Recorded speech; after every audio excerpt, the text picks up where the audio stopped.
और खेल एक सीख के माध्यम से हम युवा वर्ग के किशोर और किशोरियों को जो प्रशिक्षण दिया जा रहा है, इसमें मैं काफ़ी सारी चीज़ें सीखा हूँ कि एक कोच के रूप में क्या उसकी भूमिकाएं होती है, क्या उससे अपेक्षाएं की जाती है। तो वो सारी चीज़ें मैं यहाँ देखी मैंने कि कैसे एक कोच को ये सारी चीज़ों पे फोकस करना चाहिए।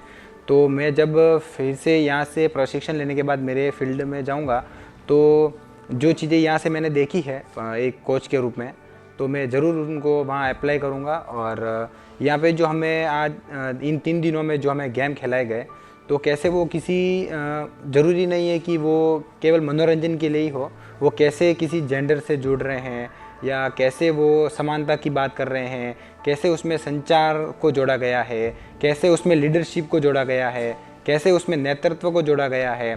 तो अलग अलग प्रकार के खेल थे जो हमें ज़रूर फील्ड में भी मदद करेंगे। हमारे फील्ड में जो काम चल रहा है उसमें मैं ये गेम भी ज़रूर यूज़ करूँगा। अभी हम लोगों ने 3 दिन की एक कार्यशाला का आयोजन किया था, जिसमें हम लोगों ने स्पोर्ट्स के माध्यम से कैसे जेंडर के ऊपर एक संवाद को शुरू कर सकते हैं, ये हमने कार्यशाला का एक विषय रखा था। और इसके ऊपर पूरी कार्यशाला आधारित थी। खेल को कैसे तोड़ मरोड़ के उसको अलग तरीके से डिज़ाइन करके उसके ऊपर हम लोग टीम वर्क की बात कर सकते हैं, उसके अंदर हम लोग लड़का लड़की समानता की बात कर सकते हैं, रिस्पेक्ट की बात कर सकते हैं, इक्वालिटी की बात कर सकते हैं। तो ये जब चीज़ें इन लोगों ने देखी तो ये इनके लिए भी काफ़ी यूनिक थी और हमारे लिए भी बहुत अच्छा मौका था कि हम इन सभी चीज़ों का प्रदर्शन प्रैक्टिकल तौर पे करवा सकें और इनको एहसास करा सकें कि भाई खेल भी एक माध्यम हो सकता है जेंडर के ऊपर एक संवाद शुरू करने के लिए अपने अपने कम्युनिटी में, अपने अपने क्षेत्रों में। मेरा नाम माया गुज्जर है। मैं अजमेर ज़िले के पदमपुरा गांव से हूँ और मैं ऐसे वर्कशॉप में पहली बार जुड़ी हूँ। यहाँ पे आके मेरे को बहुत अच्छा लगा। यहाँ पे जो जेंडर पर समझ और जो एक भेदभाव की समानता और एक लीडरशिप, मतलब हमारा नेतृत्व कैसा होना चाहिए खिलाड़ियों के साथ, उसके बारे में जो बताया। और यहाँ पे जो मैंने चीज़ सीखी थी वो प्रत्येक मेरे लिए एक नई चीज़ थी, क्योंकि मैंने पहले ऐसी वर्कशॉप में कभी काम नहीं किया था। और यहाँ पे आने के बाद मेरा अनुभव बहुत अच्छा हुआ। मतलब मैं अलग ही फील कर रही थी और घर से पहली बार बाहर निकली तो मैं अपने आप को एक आज़ाद महसूस कर रही थी यहाँ पे आके।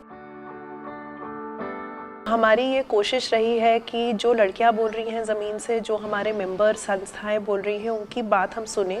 और जो हमें समझ में आया वो ये था कि बाल, जल्द और जबरन विवाह को केवल एक उम्र या फिर एक लकीर या एज के पर्सपेक्टिव से ना देखकर हम लड़कियों की क्षमताएं, उनकी आवाज़ बढ़ाने का काम, उनकी एजेंसी, इस पर जब तक हम काम नहीं करेंगे तो ये हम अपने काम में सफल नहीं हो पाएंगे।